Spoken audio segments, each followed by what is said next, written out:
Hello students, today I am going to start the fourth chapter of class 12th chemistry, that is chemical kinetics. Students, जब भी कोई chemist किसी chemical reaction को perform करता है तो उसके बारे में तीन चीज़ें जरूर जानने की कोशिश करता है. First one is feasibility of the chemical reaction. यहाँ पर फिजिबिलिटी से मतलब है कि रिएक्शन स्पॉन्टेनियस है कि नॉन स्पॉन्टेनियस. मीन्स किसी पर्टिकुलर कंडीशन में रिएक्शन खुद से ही स्टार्ट हो जाएगा या फिर एक्सटर्नल फोर्स अप्लाई करके उसको स्टार्ट करना पड़ेगा. Second is extent of the chemical reaction. Means अगर रिएक्शन स्टार्ट हो गया तो उसका एक्सटेंट क्या होगा, कितनी दूर तक जाएगा वो रिएक्शन. और लास्ट है speed of the reaction. Means reaction किस स्पीड से आगे बढ़ेगा. तो देखिए बच्चों, किसी भी केमिकल रिएक्शन के फिजिबिलिटी और एक्सटेंट को बताता है थर्मोडायनेमिक्स, जिसको हम लोग क्लास 11th के चैप्टर नंबर 6 में पढ़ चुके हैं. रह गया स्पीड ऑफ द रिएक्शन या फिर रेट ऑफ द रिएक्शन. इसको समझने के लिए क्लास 12th में हमारा ये चैप्टर बनाया गया है, that is chemical kinetics, which can be defined as the branch of chemistry which deals with the study of rate of a reaction and the factors affecting rate of the reaction is known as chemical kinetics. It means chemistry का वो branch जिसमें हम किसी reaction के speed और उस speed को कौन कौन से फैक्टर्स अफेक्ट करते हैं उनकी स्टडी करते हैं, उसी को हम लोग केमिकल काइनेटिक्स बोलते हैं. Now elementary and complex reaction. तो देखिए बच्चों, नंबर ऑफ स्टेप्स के बेसिस पे हम लोग रिएक्शंस को दो कैटेगरी में डिवाइड कर सकते हैं. पहला है एलिमेंट्री रिएक्शन. मीन्स ऐसे सारे रिएक्शन जो एक ही स्टेप में कंप्लीट हो जाएं, उन सारे रिएक्शंस को हम लोग एलिमेंट्री रिएक्शन बोलते हैं. लेकिन ऐसे रिएक्शन जो एक स्टेप में नहीं, एक से ज़्यादा स्टेप्स लेते हैं कंप्लीट होने में, मीन्स उनके अंदर एलिमेंट्री रिएक्शंस का एक सीक्वेंस इन्वॉल्व होता है. ढेर सारे एलिमेंट्री रिएक्शंस के कॉम्बिनेशन होते हैं वो. ऐसे रिएक्शन को हम लोग कॉम्प्लेक्स रिएक्शन बोलते हैं. Next one is rate of a chemical reaction. देखिए बच्चों, किसी भी केमिकल रिएक्शन में होता क्या है ना, जो आप रिएक्टेंट्स लेते हो वही धीरे धीरे प्रोडक्ट्स में कन्वर्ट होते जाते हैं. मीन्स चाहे हम रिएक्टेंट्स की बात करें या फिर प्रोडक्ट्स की, टाइम के साथ साथ दोनों के ही कॉन्सेंट्रेशन में चेंज होता रहता है. अगर हम बात करें रिएक्टेंट्स की तो इनका कॉन्सेंट्रेशन टाइम के साथ साथ डिक्रीज होता रहता है, और वही हम बात करें प्रोडक्ट्स की तो इनका कॉन्सेंट्रेशन टाइम के साथ साथ इंक्रीज होता रहता है. और ये जो ग्राफ है ना, इसी चीज को रिप्रेजेंट कर रहा है. तो अगर हम बात करें डेफिनेशन की तो rate of reaction can be defined as change in concentration of a reactant और प्रोडक्ट पर यूनिट टाइम. और इस चीज को हम लोग रिएक्टेंट्स और प्रोडक्ट्स दोनों के टर्म में अलग अलग से भी डिफाइन कर सकते हैं. अगर रिएक्टेंट्स के टर्म में देखें तो it can be defined as the decrease in concentration of a reactant per unit time.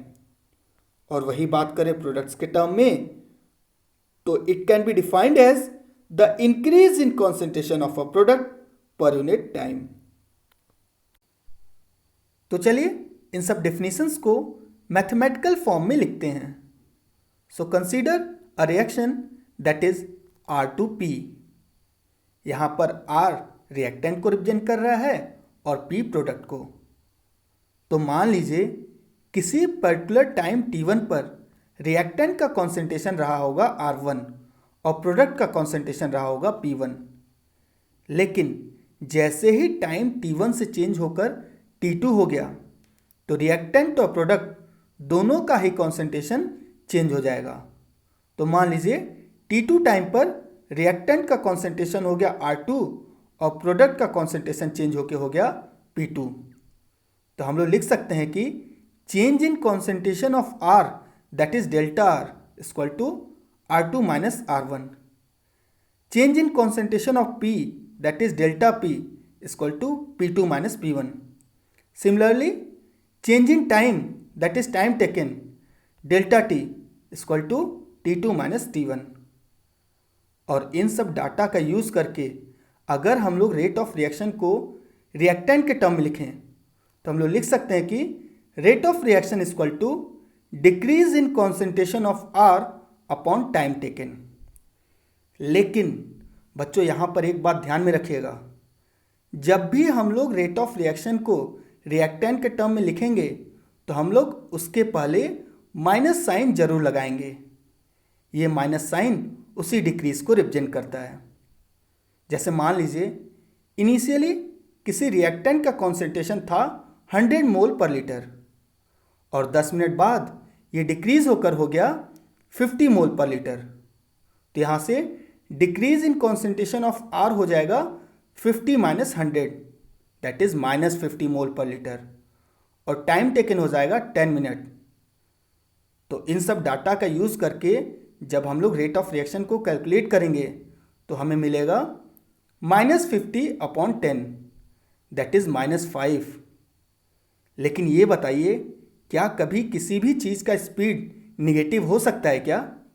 नहीं ना। तो साइन कन्वेंशन को ध्यान में रखते हुए जब भी हम लोग रेट ऑफ रिएक्शन को रिएक्टेंट के टर्म में लिखेंगे तो हम लोग उसके पहले माइनस साइन जरूर लगाएंगे। ये माइनस साइन कैलकुलेशन से मिलने वाले माइनस साइन को प्लस साइन में कन्वर्ट कर देगा। तो इस तरह से हमारा rate of reaction in terms of reactant हो जाएगा minus delta R upon delta T that is minus R2 minus R1 upon T2 minus T1। Now rate of reaction in terms of product, इसको हम लोग लिख सकते हैं कि rate of reaction equal to increase in concentration of P upon time taken. यहाँ पर increase in concentration of P हो जाएगा डेल्टा P और टाइम टेकन हो जाएगा डेल्टा T। तो इस तरह से रेट ऑफ रिएक्शन हो जाएगा delta P upon delta T that is P2 minus P1 upon T2 minus T1। Now unit of rate of reaction. तो देखिए बच्चों, जैसा मैं आप लोगों को पहले भी बता चुका हूँ कि जिस टर्म का आपसे यूनिट पूछा जाए सबसे पहले उसका फॉर्मूला लिख लो। तो यहाँ पर रेट ऑफ रिएक्शन हो जाएगा change in concentration of R और P अपॉन टाइम टेकन, जिसमें न्यूमरेटर है कॉन्सेंट्रेशन जिसका यूनिट होता है मोल पर लीटर और डिनोमिनेटर है टाइम जिसका यूनिट होता है सेकंड या फिर मिनट। इसको पुट करने से हमें रेट ऑफ रिएक्शन का यूनिट मिल जाएगा दैट इज मोल पर लीटर पर सेकंड या फिर मोल पर लीटर पर मिनट। एक बात और, अगर रिएक्टेंट्स और प्रोडक्ट्स गैसियस स्टेट में हो तो हम लोग कॉन्सेंट्रेशन की जगह प्रेशर टर्म यूज़ करते हैं जिसका यूनिट होता है ATM। तो याद रखिएगा, गैसियस रिएक्टेंट और प्रोडक्ट के केस में रेट ऑफ रिएक्शन का यूनिट हो जाएगा ATM पर सेकेंड या फिर ATM per minute. Our next topic is relation between rate of reaction with rate of disappearance of various reactants and rate of appearance of various products। देखिए बच्चों, जैसा कि मैं आप लोग को पहले भी बता चुका हूँ कि जैसे ही कोई केमिकल रिएक्शन स्टार्ट होता है तो उसमें इन्वॉल्व सारे ही रिएक्टेंट्स धीरे धीरे डिसअपियर होने लगते हैं, और बात करें प्रोडक्ट्स की तो सारे ही प्रोडक्ट्स धीरे धीरे अपीयर होने लगते हैं या फिर बोल सकते हैं कि फॉर्म होने लगते हैं। तो आइए देखते हैं कि इनके रेट ऑफ अपीयरेंस या फिर रेट ऑफ डिसअपीयरेंस का आपस में क्या रिलेशन होगा। इसके लिए हम लोग सारे ही रिएक्शंस को दो अलग अलग कैटेगरी में बांट देते हैं, जिसमें पहला है reactions involving similar stoichiometric coefficients. For example A plus B equal to C plus D। इस रिएक्शन में जितने भी रिएक्टेंट्स और प्रोडक्ट्स इन्वॉल्व हैं सभी का स्टोइकोमेट्रिक कोएफिशिएंट सेम है दैट इज 1, चाहे हम बात करें A की या फिर B की या फिर C और D की, सभी का स्टोइकोमेट्रिक कोएफिशिएंट 1 है। इट मीन्स इस रिएक्शन में जिस स्पीड से ए या फिर बी डिसअपियर होगा, ठीक उसी स्पीड से सी और डी फॉर्म होगा। तो बच्चों, इस केस में हम लोग लिख सकते हैं कि rate of reaction equal to minus delta A upon delta T equal to minus delta B upon delta T equal to delta C upon delta T equal to delta D upon delta T. यहाँ पे ये बताइए, delta A upon delta T और delta B upon delta T के पहले हम minus sign क्यों लगा रहे हैं? हाँ, क्योंकि ए और बी क्या है? रिएक्टेंट्स। और जब भी हम रिएक्टेंट्स के टर्म में रेट लिखेंगे तो माइनस साइन जरूर लगाएंगे। और यहाँ पे minus delta A upon delta T represent कर रहा है rate of disappearance of A. Minus delta B upon delta T represent कर रहा है rate of disappearance of B. Delta C upon delta T represent कर रहा है rate of appearance of C. Similarly delta D upon delta T represent कर रहा है rate of appearance of D. Our next category is reactions involving different stoichiometric coefficients. For example, 2A equal to B plus C. इस reaction में A, B और C तीनों का stoichiometric coefficient same नहीं है। और ऐसे रिएक्शन के केस में जब हम लोग rate of disappearance of reactants और rate of appearance of products दोनों का आपस में रिलेशन लिखेंगे, तो उस समय हमें सारे ही रिएक्टेंट्स के रेट ऑफ डिसअपियरेंस और सारे ही प्रोडक्ट्स के रेट ऑफ अपीयरेंस को उनके रेस्पेक्टिव स्टोइकोमेट्रिक कोएफिशिएंट से डिवाइड करना पड़ता है। तो क्वेश्चन उठता है कि ऐसा क्यों हमें इन रेट्स को उनके स्टोइकोमेट्रिक कोएफिशिएंट से डिवाइड करना पड़ रहा है? तो चलिए इस चीज़ को इसी पर्टिकुलर एग्जाम्पल से समझते हैं। तो देखिए बच्चों, इस रिएक्शन में जितने समय में बी और सी का 1 मोल फॉर्म हो रहा है, ठीक उतने ही समय में ए का 2 मोल कंज्यूम हो जा रहा है। मीन्स हम लोग बोल सकते हैं कि rate of appearance of B and C के कंपैरिजन में rate of disappearance of A just double है। और इसीलिए जब हम इन दोनों रेट को इक्वेट करके लिखते हैं तो हमको रेट ऑफ डिसअपीयरेंस ऑफ ए को 2 से डिवाइड करना पड़ता है। और इसलिए हमारा फाइनल इक्वेशन हो जाएगा rate of reaction equal to -1/2 delta A upon delta T equal to delta B upon delta T equal to delta C upon delta T. चलिए ऐसे ही एक और एग्जाम्पल को कंसिडर करते हैं। Our reaction is 2A + 3B = C + 4D। यहाँ पर A का स्टोइकोमेट्रिक कोएफिशिएंट है 2, B का है 3, C का है 1 और D का है 4। तो इस केस में जब रेट ऑफ डिसअपीयरेंस और रेट ऑफ अपीयरेंस का आपस में रिलेशन लिखेंगे तो हम लोगों को rate of disappearance of A को 2 से डिवाइड करना पड़ेगा, rate of disappearance of B को 3 से, rate of appearance of C को 1 से और rate of appearance of D को 4 से डिवाइड करना पड़ेगा।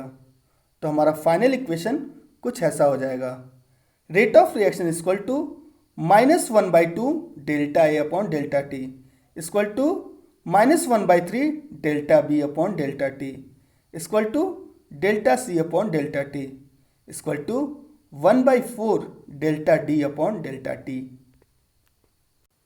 Now types of rate of chemical reaction. तो देखिए बच्चों, टाइम इंटरवल के बेसिस पर हम लोग रेट ऑफ रिएक्शन को 2 पार्ट में डिवाइड कर सकते हैं। पहला है average rate. Long time interval के लिए मेजर किया गया रेट एवरेज रेट कहलाता है। The rate of reaction measured over a long time interval is called average rate of reaction. It is given by RAV equal to delta P upon delta T, that is P2 minus P1 upon T2 minus T1. And the second one is instantaneous rate. बहुत ही small time interval या फिर बोले कि किसी particular instant of time के लिए major किया गया रेट इंस्टेंटेनियस रेट कहलाता है। It is the rate of reaction when the average rate is taken over a very small interval of time. It can be determined graphically. It is given by R inst equal to dp upon dt. इन दोनों के बीच के difference को आप ऐसे भी समझ सकते हो कि मान लीजिए कोई केमिकल रिएक्शन दिन भर चला और मैं आपसे पूछूं कि बताइए सुबह 10 बजे से शाम 4 बजे के बीच में इस रिएक्शन का रेट क्या था। इट मीन्स मैं आपसे एवरेज रेट पूछ रहा हूं। और वही अगर मैं आपसे पूछूं कि बताइए ठीक 12:12 पर इस रिएक्शन का रेट क्या था, तो इस समय मैं आपसे इंस्टेंटेनियस रेट की बात कर रहा हूं। Our next topic is factors affecting rate of a reaction. तो देखिए बच्चों, किसी भी रिएक्शन का रेट उसके एक्सपेरिमेंटल कंडीशंस पर डिपेंड करता है, like concentration of the reactants. In case of gaseous molecules, pressure of the reactants, temperature and pressure. इन सभी फैक्टर्स को मैं अपने आगे के लेक्चर्स में आप लोगों को डीपली एक्सप्लेन करूंगा।